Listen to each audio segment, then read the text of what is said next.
ہے محمد کے شہر میں رحمت برس رہی ہے محمد کے شہر میں. ماشاء اللہ، جزاک اللہ. رحمت برس رہی ہے محمد کے شہر میں.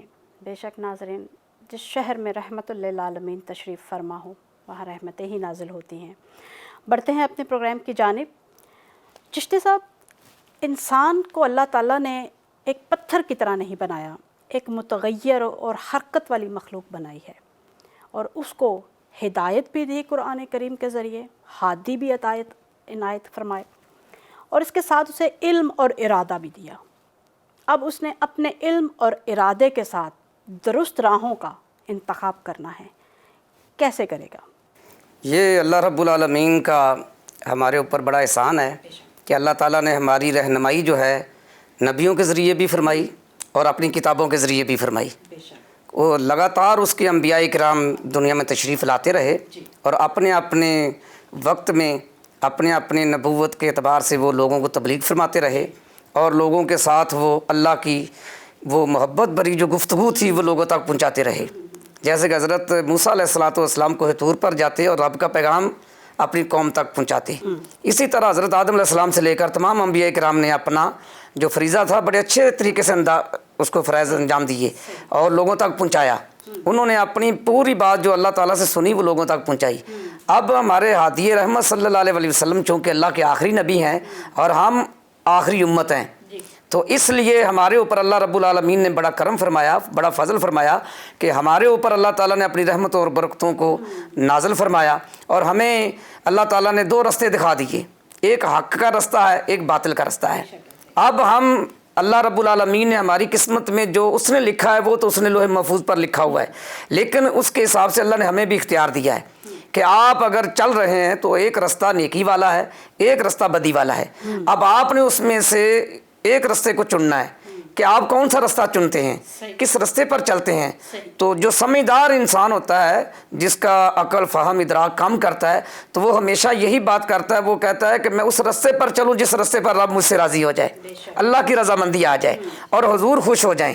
تو جب ہم اس ارادے اور اس محبت اور پیار سے چلیں گے تو یقیناً ہمیں وہ رستہ نظر آئے گا جو رستہ صراط الذین انعمت علیہم والا ہے، کہ جس رستے پر اللہ تعالیٰ کا انعام ہے، جس رستے پر اللہ تعالیٰ نے لوگوں پر اپنی رحمتیں نازل فرمائی ہیں. تو وہ رستہ جو ہے وہ اللہ تعالیٰ کے برگزیدہ بندوں والا رستہ ہے کہ انہوں نے اپنی شب و روز کی زندگی میں اپنے رب کو راضی کیا، اللہ نے ان پر رحمت نازل فرمائی، کرم فرمایا. تو اب ہم جو یہ اختیاری کام ہے ہمارے، اب دیکھیں ایک رستہ ہے، رستے میں جھاڑی ہے یا کوئی اینٹ روڑا پڑا ہوا ہے، تو اب ہمیں اختیار ہے کہ ہم اس کو سائڈ پہ کریں اور رب کی رحمتیں حاصل کر لیں. اور اگر ہمیں اختیار ہے کہ نہ کریں تو نہ کریں گے تو رب کی ناراضگی ہوگی کہ اس کو نیکی کا ایک میں نے رستہ دکھایا تھا، ایک وقت آیا تھا کہ یہ نیکی کر سکتا تھا لیکن اس نے نیکی نہیں کی، مجھے اختیار تھا تو میں اپنے اختیار کو اگر اللہ کی رحمتوں کے سہارے اور اس کی رحمت کے سپرد کر دیتا تو اللہ مجھ پر راضی ہو جاتا، اس کا کرم آ جاتا. تو اسی لیے ہمارے ذہن میں ہمارے جو معاملات ہیں ان میں اللہ تعالیٰ نے ہمیں اختیار عطا فرمایا ہے کہ آپ اپنی زندگی میں اچھے کام بھی لا سکتے ہیں، برے بھی لا سکتے ہیں. تو ہم جب صبح اٹھتے ہیں، ہر انسان کی کوشش ہوتی ہے کہ میں اٹھوں اور مجھے ہنستا کھیلتا ہوا دن ملے، سورج نکلے اور میں ساری دنیا کی نعمتیں مجھے مل جائیں، ساری دنیا کا ماحول اچھا نظام مجھے مل جائے. لیکن اس کے لیے ضروری ہے کہ جب ہم صبح اٹھیں تو اپنے رب کو یاد کریں، اپنے رب کی رحمت حاصل کریں. لیکن آج کل ماحول چونکہ الٹ ہو چکا ہے، ہر انسان جو ہے وہ رات کو دیر سے سوتا ہے، صبح اٹھنے کا کسی کو یاد نہیں رہتا. تو یہ ہمارے پاس اختیاری ہے کہ ہم رات کو جلدی سوئیں، عشاء کی نماز پڑھ کر سو جائیں اور صبح جلدی اٹھ کر فجر کی نماز ادا کریں. تو اس کے لیے حضور صلی اللہ علیہ وسلم نے ارشاد فرمایا کہ جو نماز عشاء جماعت کے ساتھ پڑھ کر سوتا ہے، صبح فجر کی نماز جماعت سے پڑھتا ہے، اسے ساری رات عبادت کا ثواب مل جاتا ہے. تو یہ ہمارے لیے رحمتیں برکتیں ہیں اگر ہم اپنے اختیارات کو استعمال کریں، اگر ہم اپنی زندگی کے معاملات کو سیدھا رکھیں. یہ اللہ تعالیٰ نے ہمیں اختیار عطا فرمایا ہے. باقی اصلی تقدیر جو ہے وہ جو معاملات ہیں وہ اللہ کے سپرد ہیں اور وہی مالک اور خالق ہے. بہت خوبصورت انداز میں مولانا صاحب نے اس چیز کو واضح کیا. ان کی گفتگو میں تھوڑا اضافہ کرتی چلوں کہ پروردگار عالم نے انسان کو ایک ایسی مخلوق بنایا ہے کہ کمال سے محبت اس کی فطرت میں رکھ دی. ہر انسان کمال کی جستجو میں ہے اور اس کو پتھر کی طرح ایک مخلوق نہیں بنایا کہ وہ ایک جگہ پڑا رہے اور اس کے اندر کوئی حرکت نہ ہو. اس مخلوق نے حرکت کرنی ہے. وہ حرکت درست سمت میں بھی ہو سکتی ہے, وہ حرکت غلط سمت میں بھی ہو سکتی ہے. اب یہاں پر پروردگار عالم نے انسان کو بے یار و مددگار بھی نہیں چھوڑا.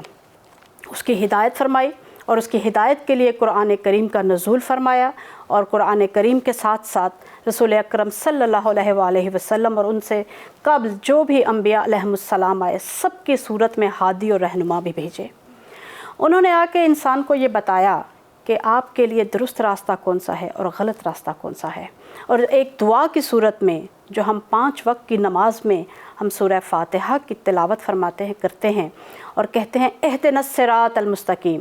یہ وہ دعا ہے کہ جس میں پروردگار عالم نے انسان کو سکھایا ہے کہ 5 وقت پروردگار عالم کے بارگاہ میں آ کے تو نے پروردگار عالم سے یہ دعا کرنی ہے کہ ہمیں صراط مستقیم کی ہدایت فرما. یہ وہ راستہ ہے جو مستقیماً انسان کو اس کی منزل اور اس کی مقصد خلقت کی طرف لے جاتا ہے. پروردگار عالم نے انسان کو ایک ایسی مخلوق پیدا کیا کہ جس کے 2 پہلو ہیں, ایک خلق اور ایک خلق.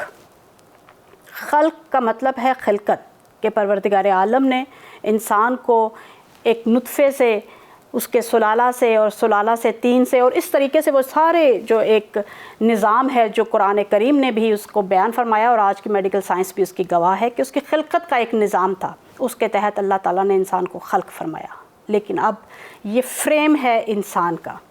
اب اس دنیا میں جو آزمائش ہے ہماری وہ یہ ہے کہ ہم نے اس کے اندر, اس خلق کے اندر خلق کو پیدا کرنا ہے. ہماری خلقیات اس کے اندر آنی ہے کہ ہم نے وہ اپنی خلقیات اس کے اندر پیدا کرنی ہے کہ جس سے ہم خلیفۃ اللہ کے مقام پہ پہنچ سکیں. ہم ایک وہ انسان بن سکے کہ جسے انسان کامل کہا جا سکتا ہے, اور ہم پروردگار عالم کے قرب کی طرف سفر کر سکیں. اس میں ایک اور بہترین جو رہنمائی ہے وہ سورہ شمس میں ہے کہ پروردگار عالم نے 11 کے قریب, اگر مفتی صاحب میں غلط نہیں کہہ رہی تو 11 کے قریب قسمیں کھا کے پروردگار عالم نے فرمایا ہے کہ اے انسان, ہم نے تمہیں فجور کا رستہ بھی بتا دیا اور تقوی کا رستہ بھی بتا دیا. اب یہ تم پر ہے اور تمہیں ہم نے زبردستی بھی نہیں چلانا. یہ بہت اہم بات ہے ناظرین. یہ فرشتہ فرشتہ ہی رہے گا, اس سے زیادہ وہ بن نہیں سکتا. لیکن انسان کو پروردگار عالم نے اس طرح سے خلق کیا ہے کہ اس کو یہ ارادہ اور علم دے کر چھوڑ دیا کہ اب تو جس حد تک جا سکتا ہے, پرواز کر سکتا ہے تو کر. یہ تجھ پہ ہے کہ تو کتنی منازل کو طے کرے گا, کتنے ارتقاء تک جا سکتا ہے, جا. انسان نے دنیا میں بہت ترقی حاصل کی کہ انسان آج کل ستاروں پہ کمند ڈالنے پہ ہے, لیکن جو اس کی اصل حقیقت تھی وہ یہ تھی کہ اس نے اپنے پروردگار کی ملاقات کے لیے جانا تھا. اس نے لکھا اللہ کی طرف سفر کرنا تھا. اس سفر میں ہم پیچھے ہیں, اور ہر سال یہ لطف خداوندی ہے کہ ہماری زندگیوں میں ماہ مبارک رمضان آتا ہے اور ہمیں اس طرف متوجہ کرتا ہے کہ آپ نے اپنے ارادے کو مضبوط کرتے ہوئے, اپنے علم کو بڑھاتے ہوئے, معرفت کو حاصل کرتے ہوئے اپنے اس تقوی کی راہ کو طے کرنا ہے. انشاءاللہ یہیں سے گفتگو کا آغاز کریں گے. یہاں وقت ہوا ہے ایک چھوٹے سے سیگمنٹ کا. ناظرین کہیں مت جائیے گا, ملتے ہیں سیگمنٹ کے بعد.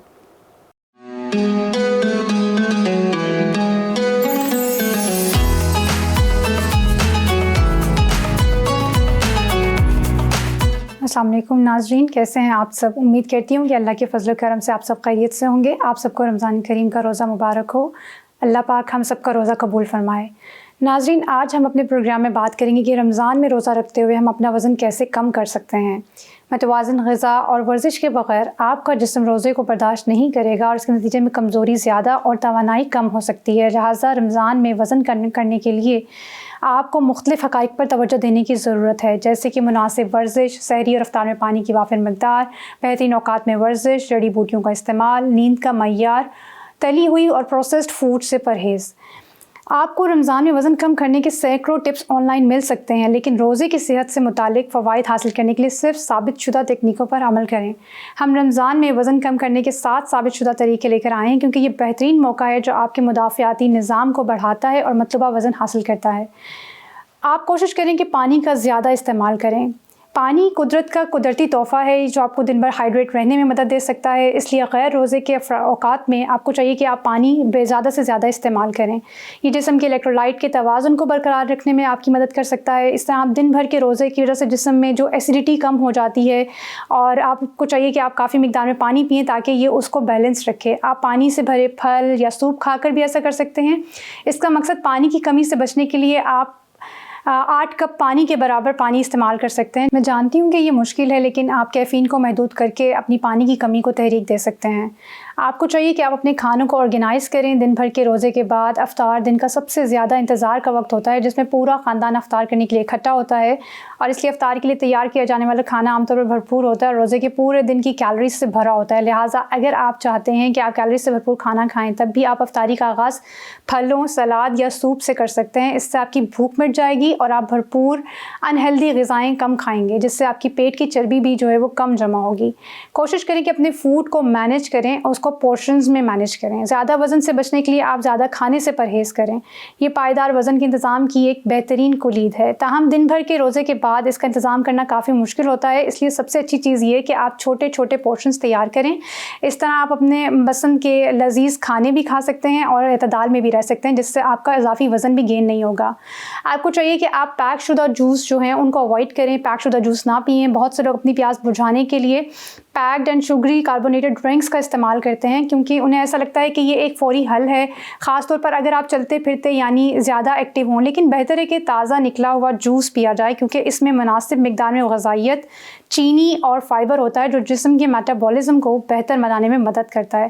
آپ اپنے کھانے کا انتخاب دانش مندی سے کریں۔ رمضان کے مقدس مہینے میں ان کے وزن میں آپ لوگوں نے دیکھا ہوگا کہ غیر اضافی طور پر جو ہے وہ ویٹ گین ہو رہا ہوتا ہے۔ اس کی وجہ یہ کہ آپ کی فوڈ چوائسز وہ کیا ہیں۔ لہٰذا روزے کے دوران اپنی صحت کے ساتھ ساتھ وزن کو سنبھالنے کا بہترین طریقہ یہ ہے کہ آپ کم چکنائی والی دودھ کی مصنوعات، گوشت، تازہ پھلوں اور سبزیوں جیسے صحت بخش غذا کا استعمال کریں۔ رمضان میں آپ صحت مند طریقے سے وزن کم کرنے کے لیے کچھ چیزیں کر سکتے ہیں، لیکن اس مہینے کے دوران آپ جو سب سے بڑی چیز کر سکتے ہیں وہ یہ یقینی بنانا ہے کہ آپ اپنے جسم کو صحت مند اعلیٰ معیار کے کھانوں سے پرورش کریں۔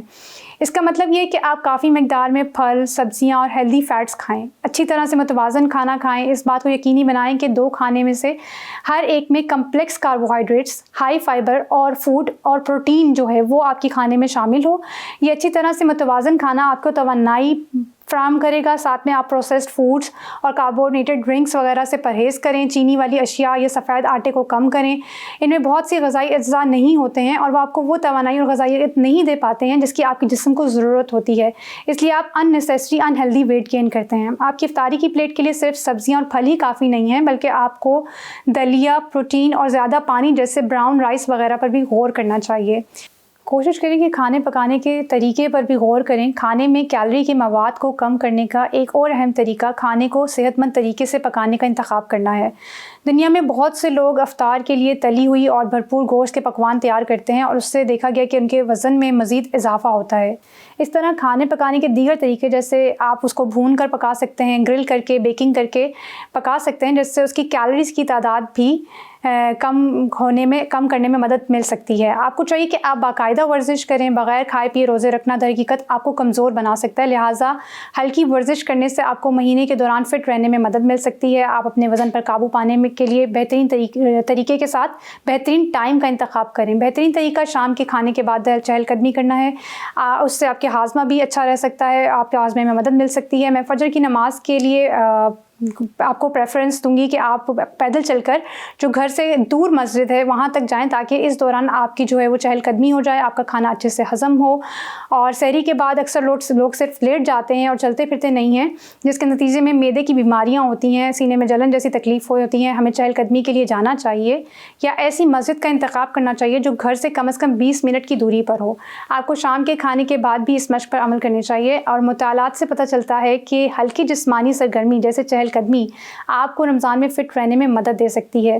ممکن ہے کہ آپ کو موٹاپے کے مسائل پیدا نہ ہوں اگر آپ اس روٹین کو فالو کریں۔ اگر ریسرچز کو دیکھیں تو ان کے مطابق آپ کو رمضان میں مسلسل ورزش نہیں کرنی چاہیے، لیکن ہفتے میں 3 سے 4 بار ورزش ضرور کرنی چاہیے۔ رمضان میں وزن کم کرنے کا منصوبہ اس مہینے کے پہلے دن سے شروع نہیں ہوتا، بلکہ آپ کو رمضان سے پہلے ورزش کی عادت ڈالنی چاہیے۔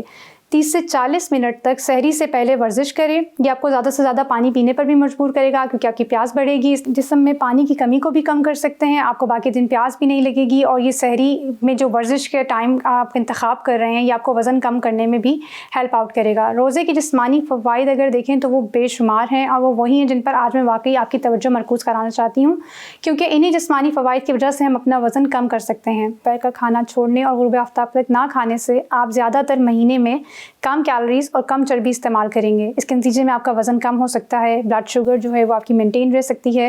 روزے کے فوری اثرات میں سے ایک بلڈ شوگر کا کم ہونا ہے, اور اس کے نتیجے میں کولیسٹرول کم اور بلڈ پریشر بھی کم رہتا ہے. اس سب کا مطلب یہ ہے کہ آپ کی جو ہارٹ کی قلبی صحت ہے وہ بھی بہتر ہو سکتی ہے. آپ کے جسم کو ڈیٹاکسیفائی کرتا ہے. دن کے وقت نہ کھانا اور نہ پینا آپ کے جسم کو قدرتی طور پر ڈیٹاکس کرنے کا ایک بہترین طریقہ ہے. یہ آپ کے نظام انہضام کو یعنی آپ کے ڈائجسٹیو سسٹم کو بھی خود صاف کرنے کا موقع فراہم کرتا ہے. آپ کی بھوک کو کم کرتا ہے. اور میں ہمیشہ حیران ہوتی ہوں کہ جب میں افطار کرتی ہوں تو مجھے کتنی کم خوراک کی ضرورت محسوس ہوتی ہے. یقیناً یہ آپ نے بھی نوٹ کیا ہوگا کہ مہینے کے دوران بہت سے لوگوں کو بھوک میں کمی محسوس ہوتی ہے. یہ بہت اہم ہے کیونکہ یہ آپ کو کھانے کے ساتھ اپنے تعلقات کی تشکیل نو میں مدد کر سکتا ہے اور ضرورت سے زیادہ خوراک کو محدود کر سکتا ہے. میٹابولزم کو بھی بہتر بناتا ہے. آپ کے دن کے وقت کھانا چھوڑنے سے آپ کا میٹابولزم زیادہ مؤثر ہو سکتا ہے. آپ اپنے نظام ہاضمہ کو وقفہ دے رہے ہوتے ہیں, اور اس سے یہ آپ کا جو ڈائجسٹیو سسٹم ہے زیادہ افیکٹو طور پر کام کرتا ہے. اس کا مطلب یہ کہ یہ ہمارے کھانے میں موجود غذائی اجزاء کو بہتر طریقے سے پروسیس کر سکتا ہے. افطار کے وقت کس چیز سے افطار کرنا ہے اس کا انتخاب کرتے وقت سہولت اور بھوک آپ نے اوپر غالب نہ آنے دیں. غیر صحت بخش سہولت والے کھانے کا انتخاب کرنے سے بچنے کے لیے میں کھانے کی تیاری اور آگے کی منصوبہ بندی کرنے کی تجویز کرتی ہوں. رمضان المبارک کے دوران صحت مند رہنے کے لیے کچھ اور نکات ہیں. وہ یہ کہ آپ سحری کے لیے لازمی اٹھیں. یہ وہ کھانا ہے جو فجر سے پہلے کھایا جاتا ہے. یہ آپ کے جسم میں مزید غذائی اجزاء حاصل کرنے میں آپ کی مدد کر سکتا ہے. کھجور اور پانی سے روزہ افطار کریں. کھجور کی اوسطاً مقدار میں 31 گرام کاربوہائیڈریٹ ہوتا ہے. یہ آپ کو ایک طویل دن کے روزے کے بعد توانائی کی صحیح مقدار فراہم کرے گا. اس میں ہاضمے کے لیے فائبر کی اعلیٰ سطح ہوتی ہے, اور یہ پوٹاشیم, میگنیشیم اور وائٹامن بی سے بھرپور ہوتا ہے. افطار کے وقت ہلکی غذا کا استعمال کریں. افطار کے لیے تلا ہوا کھانا صحت بخش انتخاب ہرگز نہیں ہے. آپ کو اپنے فٹنس پر توجہ دینے کی ضرورت ہے, اور افطاری کے لیے ہمیشہ ہلکے کھانے کو ترجیح دینا ہوگی. شام کے کھانے میں بہت زیادہ کھانے سے آپ کو دوڑنے کی توانائی نہیں ملے گی. اس بات کو یقینی بنائیں کہ آپ کیلے یا دیگر ہلکی کھانے کی اشیاء کو ترجیح دیں. متوازن غذائیں کھائیں. رمضان میں کوشش کریں وزن کم کرنے کی بجائے لوگوں کا وزن دیکھا گیا کہ وہ بڑھنا شروع ہو جاتا ہے. ویسے تو روزے وزن کم کرنے میں مدد مل سکتی ہے, لیکن افطار میں پروسیسڈ یا تلی ہوئی غذائیں کھانے سے ناممکن ہو جاتا ہے آپ کا وزن کم کرنا. تو بڑھاپا بھی آپ کے میٹابولزم کو سست کرتا ہے, جو وزن میں اضافے کا باعث بنتا ہے. آپ کو چاہیے کہ آپ تلی ہوئی کھانوں سے پرہیز کریں, جس کے نتیجے میں آپ کا وزن جو ہے وہ مینٹین رہ سکتا ہے. جب آپ پورے مہینے میں روزے کی حالت میں افطار کے وقت صحت بخش غذا کھاتے ہیں تو اس سے آپ کو رمضان میں وزن کم کرنے میں مدد ملتی ہے. آپ کو چاہیے کہ آپ اپنی چینی کی مقدار کو محدود کریں. آپ افطار میں لال شربت پی سکتے ہیں, جس کے نتیجے میں وزن بڑھتا ہے, تو کوشش کریں کہ آپ اپنے میٹھے کی خواہش کو جو ہے وہ کم کریں, کیونکہ میٹھا جو ہے چینی کی اگر مقدار آپ حد سے زیادہ استعمال کریں گے تو آپ کا وزن جو ہے وہ ان ہیلدی طور پر گین ہوتا چلا جائے گا. ہم سب کو چینی کی مقدار کو محدود کرنے کی ضرورت ہے اگر مقصد پتلا اور فٹ رہنا ہے. آپ اپنی میٹھی کی خواہش کو کچھ پھلوں سے بھی پورا کر سکتے ہیں, جیسے آپ پپیتا, کیلا اور اس طرح کے پھل جن میں کیلوریز کم لیکن غذائیت سے بھرپور ہوتے ہیں ان کا استعمال کر سکتے ہیں. امید کرتی ہوں کہ آج کا پروگرام آپ سب کو پسند آیا ہوگا. یقیناً وہ لوگ جو اپنا وزن کم کرنا چاہ رہے ہیں اس رمضان, یہ موضوع ان کے لیے بہت فائدہ مند رہا ہوگا. کل ایک نئے موضوع کے ساتھ دوبارہ ملاقات ہوگی. تب تک کے لیے اپنا خیال رکھیے گا. اپنی ہوسٹ ڈاکٹر سیدہ زینت بطول کو اجازت دیجیے. اللہ حافظ.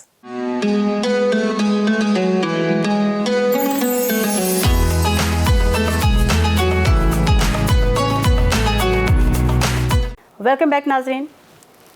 ارادہ انسان کے اوپر کہ انسان نے اپنے علم اور ارادے سے اپنے لیے تقویٰ کے رستوں کو منتخب بھی کرنا ہے اور اس کے اوپر چلنا بھی ہے. بڑھتے ہیں چشتی صاحب کی جانب.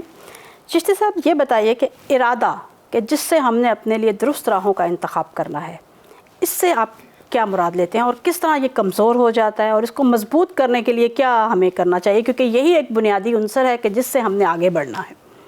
بے شک یہی ایک رستہ ہے جس رستے پہ انسان اپنے آپ کو پہلے مضبوط کرتا ہے اور پھر اس کے بعد وہ اس راہ پر چلنا شروع کرتا ہے.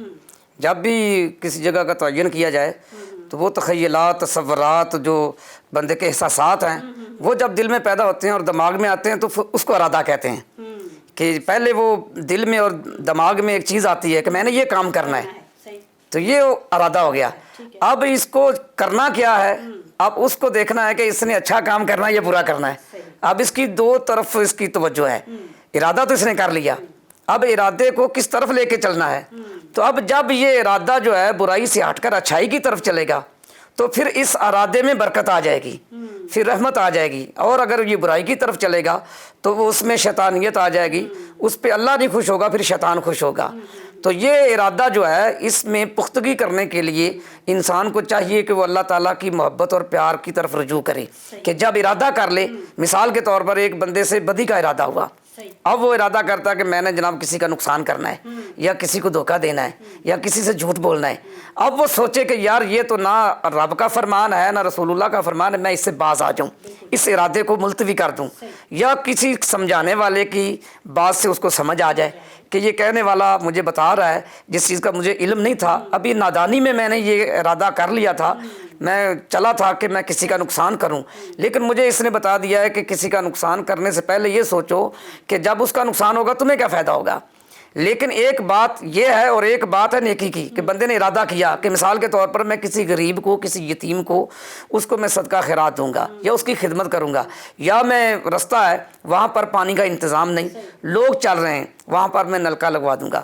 اب کچھ لوگ آ جاتے ہیں وہ بیچ میں کہتے ہیں چھوڑو یار یہ کیا تو نے کم کرنا ہے، پیسے ضائع کرنے والی بات ہے، کیا ہو گیا آپ کو. یہاں سے لوگ تو وہ کئی وہ آپ نے دیکھا ہے کہ ہتھی بھی اتار کر لے جاتے ہیں وہ نلکوں کے اوپر سے، کئی اس کو پورے کو کھیڑ کے لے جاتے ہیں اس کے. لیکن آپ اپنے ارادے کو پختہ رکھیں کہ جو نیکی کا آپ نے ارادہ کر لیا ہے، یقین جانیں کہ آپ نے جو کام کیا، اگر آپ دنیا کی طرف دیکھیں گے تو نیکی نہیں کر سکتے، وہ آپ کا ارادہ نہیں پختہ ہوگا، آپ ارادے میں کامیاب نہیں ہوں گے.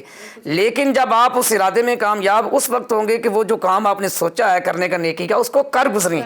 کیوں؟ اس نیت سے کہ یہ میں نے دنیا کے لیے نہیں کر رہا. چشتی صاحب یہاں آپ کی قطع کلام معاف، یہ بھی سنا ہے ہم نے روایات میں بھی ہے کہ جیسے ہی کوئی نیکی کا ارادہ کریں یا ذہن میں خیال آئے تو فوراً کریں. ہاں جی، کیونکہ شیطان نے فوراً وسوسہ کرنا ہے اور آپ کو اس ارادے سے ہٹا دینا ہے. بالکل یہ حقیقت ہے کہ جب بھی آپ نیکی کا ارادہ کریں تو اس نیکی کو کرنے کی کوشش کریں اسی وقت.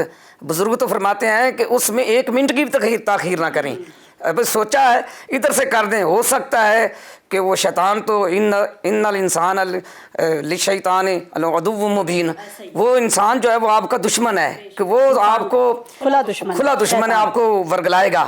تو آپ وہ فوراً سے پہلے وہ نیکی کر دیں. اور یہ بھی ہے کہ جب بندہ نیکی کا ارادہ کرتا ہے ادھر وہ گناہ والا مسئلہ بھی ہے، ادھر اللہ تعالیٰ کی رحمت دیکھیں. یہاں پر ہم نے ادھر سے ارادہ کرنا ہے نیکی کا، تو اللہ تعالیٰ فرشتے سے فرماتا ہے اس کی نیکی لکھ لو، اس کی نیکی لکھو. فرشتہ عرض کرتا ہے یا اللہ ابھی تو اس نے ارادہ کیا ہے، ابھی تو اس نے نیکی کی نہیں. تو رب فرماتا ہے کوئی بات نہیں، نیکی نہیں کی، اس کو اس کے ارادے کا ثواب عطا فرما دو. تو ادھر سے جو گناہ کا ارادہ کرتا ہے تو اللہ تعالیٰ کی بارگاہ میں فرشتہ عرض کرتا ہے یا اللہ اب اس کا کیا کروں. اللہ فرماتا ہے ابھی نہیں لکھنا، ابھی نہیں لکھنا. وہ گناہ کے لیے چل پڑتا ہے تو فرشتہ کہتا ہے یا اللہ اب تو یہ چل پڑا ہے، اب گناہ کے پاس آ گیا ہے، اب یہ گناہ کرنے والا ہے. تو حتیٰ کہ انسان گناہ کر جاتا ہے تو فرشتہ عرض کرتا ہے یا اللہ اب کیا کروں. اللہ فرماتا ہے ابھی بھی نہ لکھنا، ہو سکتا ہے رحمت حق بہانہ می جو ید، کہ اللہ کی رحمت بہانے ڈھونڈتی ہے، ہو سکتا ہے یہ گناہ کرنے کے بعد مجھ سے معافی مانگ لے، میں اس کو معاف فرما دوں. یہ ہے اس کی رحمتیں کہ اگر ہم ارادہ اچھا کر لیں، اگر اچھی طبیعت اور نیت سے آ جائیں تو اللہ تعالیٰ ہم پر رحم نازل فرما دیں. چشتی صاحب انشاءاللہ یہیں سے گفتگو کا آغاز کریں گے. ابھی یہاں پر وقت ہوا ہے ایک چھوٹے سے سیگمنٹ کا. ناظرین کہیں مت جائیے گا، ملتے ہیں سیگمنٹ کے بعد.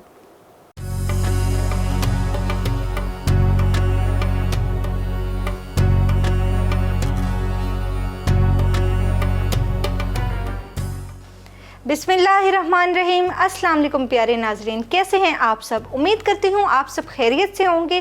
اور آج قرآنی قصے میں ہم آپ کو خوش آمدید کہتے ہیں. گزشتہ ایپیسوڈ میں ہم نے حضرت نوح علیہ السلام کی زندگی کے حالات پر روشنی ڈالی تھی. انہی کی زندگی سے جڑے آگے کے حالات پر بات کرتے ہیں. تو بنا آپ کا وقت لیے ہوئے اور اپنا وقت لیے ہوئے شروع کرتے ہیں حضرت نوح علیہ السلام کا قصہ. جب حضرت نوح علیہ السلام سارے مسلمانوں اور جانداروں کے ساتھ کشتی میں سوار تھے، جو لوگ کشتی میں سوار نہیں تھے وہ اپنی جان بچانے پہاڑوں پر چڑھ گئے تھے. حضرت نوح علیہ السلام نے دیکھا کہ ان کی بیوی اور بیٹا بھی پہاڑ پر جان بچانے کے لیے کھڑے ہیں. تو حضرت نوح علیہ السلام نے اللہ سے درخواست کی، یا اللہ یہ میرا بیٹا ہے، اس کو بچا لے.